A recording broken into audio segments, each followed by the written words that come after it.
আমার সময় পেয়েছিলেন। নেপালে যেখানে গণঅভ্যুত্থানের শক্তি ক্ষমতা আসলো, বাংলাদেশে আপনারা কেন প্রধান বিরোধী দল পর্যন্ত হইতে পারলেন না?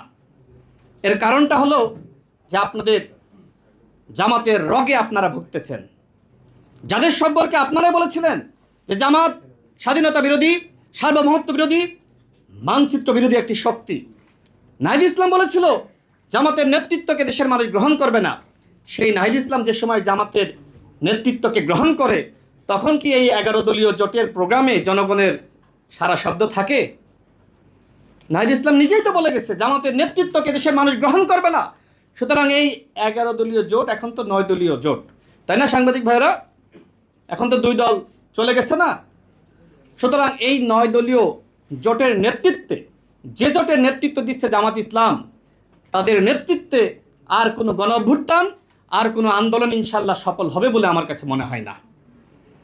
এবং জুলাই জাতীয় সনদ নিয়ে, গণভোট নিয়ে তারা কথা বলছে, তাদের কোনো ইস্যু নাই। আমাদের মাননীয় প্রধানমন্ত্রী যেভাবে দেশটা পরিচালনা করছেন, কথা বলার তো কোনো প্রয়োজন আছে বলে আমার কাছে মনে হয় না। তারা যে ইস্যু নিয়ে কথা বলছে, বরং রাষ্ট্র পুনর্গঠনে তাদের উচিত ছিল সরকারকে সহযোগিতা করা।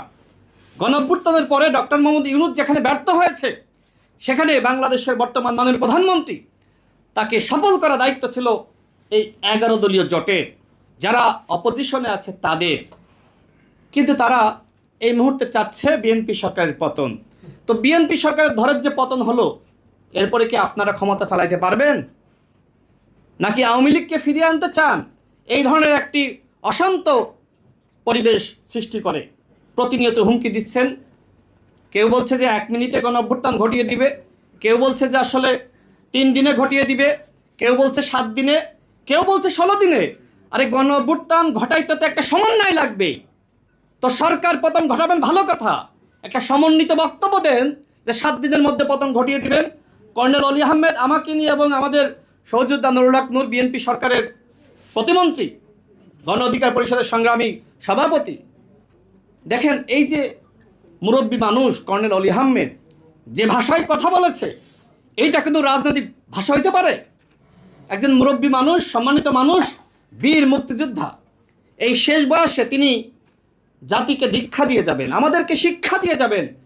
সেখানে তিনি এই এনসিপির যে তরুণ নেতারা আছে তাদের ফাঁদে পা দিয়ে আজকে কর্নেল অলি আহমেদ, নাসিরউদ্দিন পাটোয়ারির ভাষায় কথা বলছে।